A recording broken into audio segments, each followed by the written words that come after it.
Hello guys, Rollbat1 here, coming at you with a new Yu-Gi-Oh video, and in today's Yu-Gi-Oh video, I have my 2 weeks in a row first place Altergeist deck profile. Now, I took this deck to locals not only last week, but the week before that as well, and managed to go XO twice, winning every game I played. So that was 1 week where it was 3 rounds because of, well, it was the sneak peek weekend and some people played the sneak peek, and then this week where it was literally 5 rounds and I just won every round. And I've gone 8-0 with this deck in 2 weeks, and I thought, hey, I've done really well. Let's go ahead and show you guys the deck profile, show you guys why this deck is so good, and honestly just tell you right off the bat that I mean 0 monster-based hand traps as well, guys. So yeah, I want to show you guys this version of Altergeist that I have made and just give you guys a look into it because I think it's a really good deck. I really love Altergeist, and I'm happy to be playing a controller deck again because, well, I love control, I always have. So yeah, I'm happy to show you guys this. 2 weeks, 8 wins, 0 losses, let's go.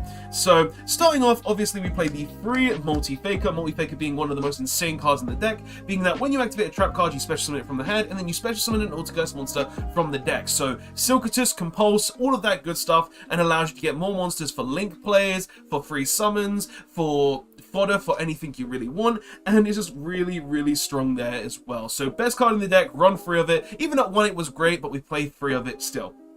Next, we play 3 Meliseek, because this card is insane as well, being that, oh, attack directly, send any card to the graveyard, and when it's sent to graveyard, we search the best card in the deck, which is Multi-Faker. No reason not to play 3 Meliseek. Am I completely right? Yes, because the card is great. Continuing on, 2 Marionetta. What I'm testing 2 Marionetta in the deck, and honestly, I think the card at 2 is way better than it is at 3, for a couple of reasons. 1, you always want to be summoning Meliseek over this card if you have trap cards, and 2, it's a revive card, and we're 9 times out of 10 going to be putting it back in the deck anyway to then research it to add to our hand, or we're going to return it with Silkatus so we can normal summon to get more trap cards or get more revives anyway as well. So I feel like the card is only needed at 2, plus I feel like the 3rd slot is more indebted to better trap cards, better consistency cards, stuff like that. So I don't really want to be playing more than 2, and I feel like it's good at 2 right now. Who knows, maybe I'll put it back to 3 at some point, but right now I like it at 2. I feel like I don't need the 3rd, and the 3rd just seems a bit much, especially seeing as I'm only playing like 3 targets for its traps to set from the deck, so it's not really necessary up more than 2 there as well. Continuing on, we only played 2 Silk, which we can only play 1. You can't play the deck with 1, sadly though, because, well, card does say you need to special summon it or Faker to go ahead and guarantee that you can get the free, Compulse every turn, and being the fact that also when it's sent to graveyard you get to add an Altergeist trap back to your hand, that's really, really strong. So yeah, but we never want to draw it, we never want it in our opening hand, so we play 2 because we need at least 1 in the deck at all times, and if we do draw 1, we still have the 1 in the deck, so yep. And then the last Altergeist monster we're playing is 1 Kunkuri, and Kunkuri is literally just Battle Fader. It's really strong, and if you've got Silkatus on board, then you can just go ahead and summon Kunkuri, return something your opponent controls, and then just summon Kunkuri again if they attack again. So, really good card. You want to be playing this in the deck as well. That's the Altergeist monsters though, and then the only other monster we actually play in the deck, because as I said, I play 0 monster-based hand traps, unless you count Kunkuri, but that's an Altergeist card, and that is Ecclesia.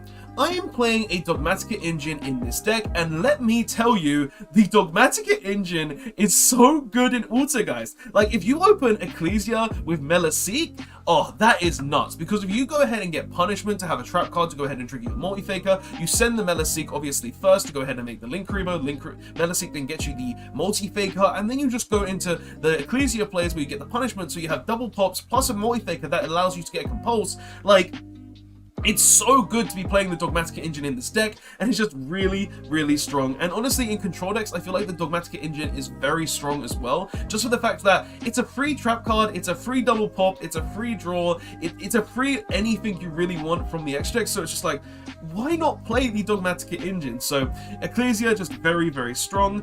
Those are all the monsters we play though. As I did say, I play no Ash Blossoms, no Effect Veilers, none of that, because we don't need them. We just don't. We have trap cards, we have purple cards that make the deck so good. So yeah, continuing on though, one of the more expensive parts of the deck as well, we play 3 Pot of Prosperity. Card is very strong, and the reason we're playing it over Extravagance is because the fact that, well, yes, Extravagance says we can draw an extra card, but this says we get a choice out of 6 cards. And my logic behind that is 2 random cards or a guaranteed card that could actually win us the game, such as like, I don't know, get the multi-faker so you can go ahead and go into your plays. Get the floodgate so you can stop your opponent from playing the game. Get the specific card you need in your 6 cards to be able to help you win the game. And that's why I like Prosperity over Extravagance right now. I feel like this card is just really, really strong. And if you don't want to play this and you want to play like Extravagance instead, by all means, do it. But I just like being able to choose a card that can help me win over just 2 random cards that I might not even be able to use. So yeah, card is very, very strong, so I play that at 3. And continuing on, we play the free Nadir Servant as well, because send card from my extra to graveyard, get effect based on the card sent to graveyard, search Ecclesia, special Ecclesia, get a Dogmatic Punishment, play the game from there. Like, Dogmatic Engine is just very, very strong. Those are all the spells. Going into traps though, we are playing the free spoofing. Obviously, we play free spoofing. The card says we shuffle any Altergeist card into the deck, grab Multi-Faker, summon Multi-Faker, and then just go from there. Or just go ahead and get cards like Konkuri, get Marionetta to go ahead and get a trap card, just anything along those lines. The card is definite free of in the deck, and sometimes it's a side out one of in the game too if you need to take out something, but card is too strong not to play in the deck up free, so you have to at least main deck free for game 1, and I would never cut this deck card down in the main deck at least 2-2 unless I'm siding out for better cards. So yeah, card is very, very strong. We also play 2 Manifestation and the 1 Protocol as well. I've seen people going up to 2 Protocol again. I feel like this is incorrect because, well, 1, it's a Floodgate trap card, so it basically just always have it face up. It always protects your Altergeist monsters, and it's a 1-turn negate, so you don't really require having more than 1 of it in your deck. And 2, I would rather have 2 Manifestation that say, oh, I revive Multi-Faker, I revive Metaseeker, I revive Silkatus from the graveyard, and if 1 goes, then I can just banish the other to add the other 1 back, or just add the Protocol back so I have that trap card. Like, I really like this at 2 over this at 2, so I feel like this Manifestation being a revive card and a recycle card is better at 2 than having the Protocol, which is just a floodgate trap that you can add back through multiple different means anyway. So I prefer this at 1 and this at 2, but people have their opinions, so I'm not going to judge them.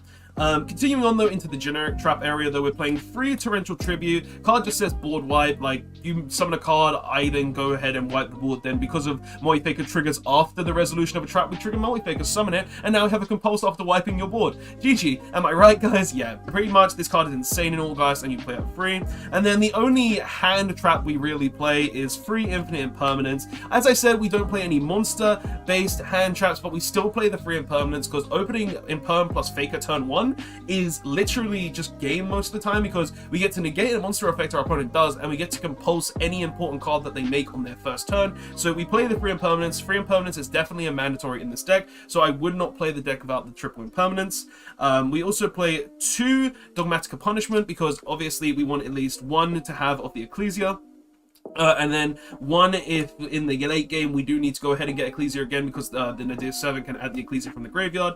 Then we can just go ahead and get the second one. And honestly guys, in game 2s, it's normally the side out for the second one if we're going second. So if you don't feel like you want to play the second one, you can always cut 1, but I just like it at 2, because 1, I always like to have a way to search it, and 2, we do sometimes get into those really grindy games where we summon the Ecclesia again so we can get another punishment. So it comes up, it's a very good card, and I wouldn't say play it at less than 2, because I just like it at 2. So 2 punishment. For Floodgates though, we are playing 2 Summon Limit and the Imperial Order. I like this because 1 Summon Limit just says combo decks can't play anymore that turn, you're going to stop. And Imperial Order is just a really good card because it literally just says no spell cards, and being how the game is just predominantly on spell cards and also back row removal such as Harpy's Feather Dust and Lightning Storm, all of these back row kind of esque removal cards, I feel like this is a very strong card because of it stops all the spells. And I feel like these are really good floodgates right now, just for the fact that they say, oh, you can only summon twice per turn, you have to slow down, and you cannot go like amazing combos such as like Dragon Link summoning tons of dragons, Salamangreat Great summoning tons of salads, Invoked being able to just go Alistair into like I don't know, the Link monster, the low level Link monster, Secure Gardener, Almirage, and all of that, just so you can go ahead and make a Mechaba. Like, it says you have to slow down, and it pretty much puts the game in the snail's pace, which I think is really good because of Altergeist really thrive in the grind game. So Very good card. And then for counter traps, we're obviously playing the free Judgment because it says no to everything. There's no reason not to play Judgment, so you should just play it at free. The card is absolutely insane, and if you get hit by Harpy's Feather Duster, then you're going to lose, so you really want to be seeing this in your opening hand. And then 2 Solemn Strike, because Strike is just a really strong card, and I feel like you only need 2 of it most of the time, so I feel like it's only a 2 of, so we play 2 in the deck. But that's the main deck, guys. Honestly, I love this deck. I have no qualms with my main deck whatsoever. I love every choice so far that I've made, and obviously after coming first place 2 weeks in a row, there's nothing I can really say other than this deck has performed amazingly. And yeah, so let's go ahead and go on to the extra deck though, so you guys can see the extra deck itself. Now, obviously in Altergeist, the extra deck isn't too important, so a lot of these cards are going to be banished on Prosperity or sent to the graveyard with Punishment or Nadir's Servant, but we'll go into it nonetheless. So starting off, we play 1 Amarage. This is pretty much whenever you open Silcatus and Manifestation, you just go ahead and turn the Silcatus into a Amarage, so then you can use the Manifestation to revive it and then have it Compulse. That's the whole reason we play the 1 Amarage. Otherwise, you can just cut it. 1 Link Karibo, because it's the best monster to summon off the Marionette, sorry, not the Marionette, so the Meliseek. So you can go ahead and search the Mollyfaker, because it's obviously a battle card and says your opponent's monster goes to 0. But you can keep summoning it back, which is really nice too. 1 Anima, for when your opponent just puts the card in the wrong zone and you just steal it, and then you just be like, yeah, I have a big Anima now, thanks for giving me a big card. 3 Hextia, it's the only really important extra deck card in the entire Altergeist deck, so you play 3 of it. Card is absolutely insane, it gets bigger, it says negate spells and traps, it's just really strong, and you want to be making this almost every game, so you want to be playing 3 of this.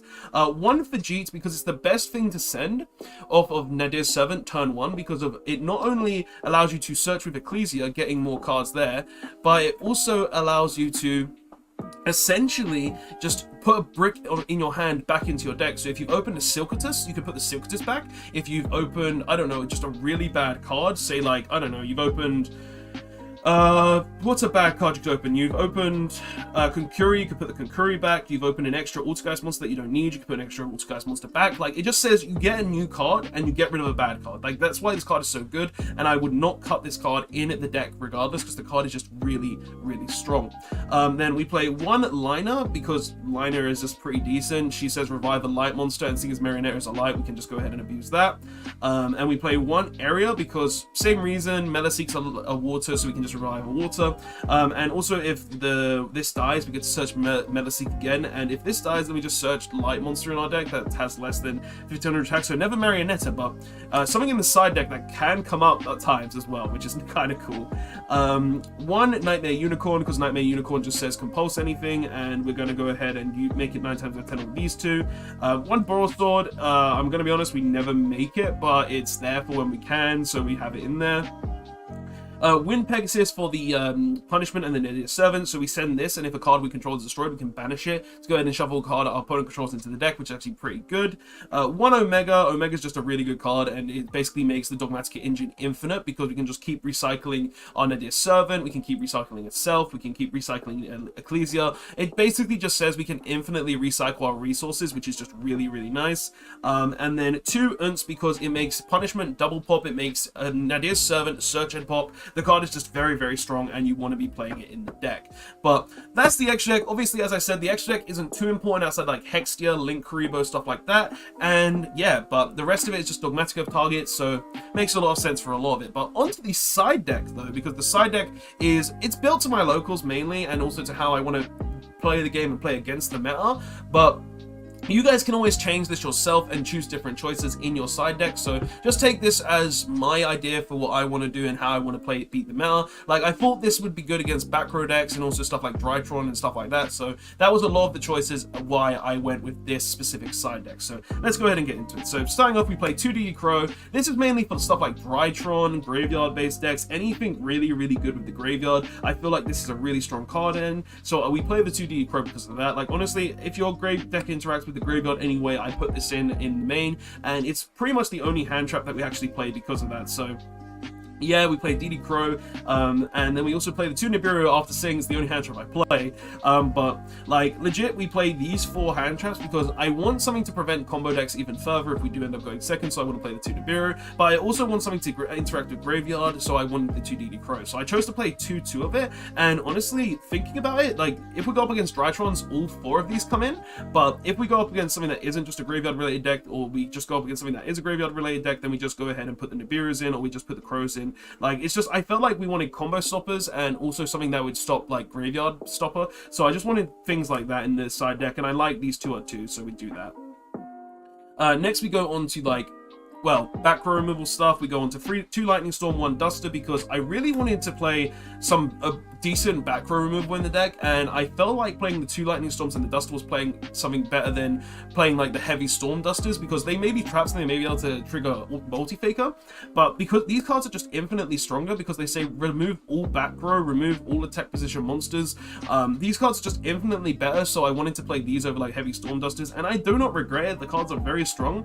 and if I ever go up against a back row deck, these come in and they're just really useful because of that. So we played 3 of those.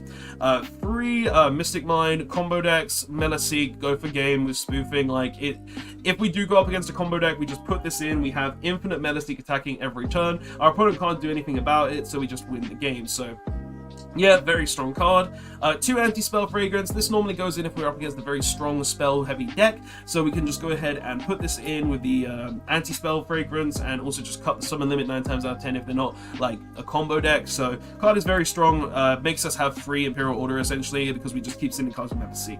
And then the last card was 3 Evenly Matched, because same as like Lightning Storm and Harpy's Feather Duster, this card is very strong, but it goes in a lot more options, such as if we're going up against big combo deck that can't really make any many spell and trap negates. If we go up against a deck that really relies on just having a big board, we go up against a back row deck. The card is just very good, and we play it for those reasons. So 3 Evenly Matched. But guys, that is pretty much just my points. Like, side deck, you can literally do whatever the hell you want. It's just a side deck. It's your choice how you want to play it, but that's just how I chose to make my side deck. But guys, that is the video though. Tell me what your thoughts are on my 2 weeks in a row first place Altergeist deck profile in the comment section below.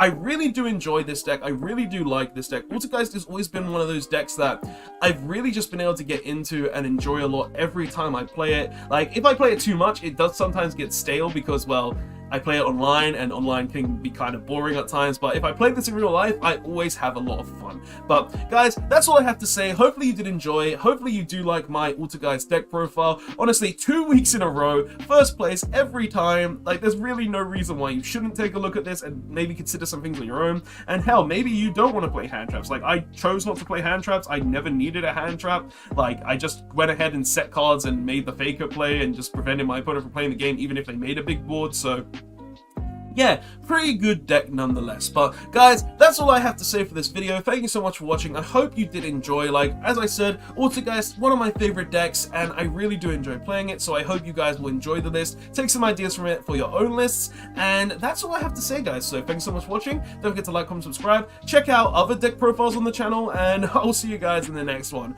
Roll About One, signing out. Later all.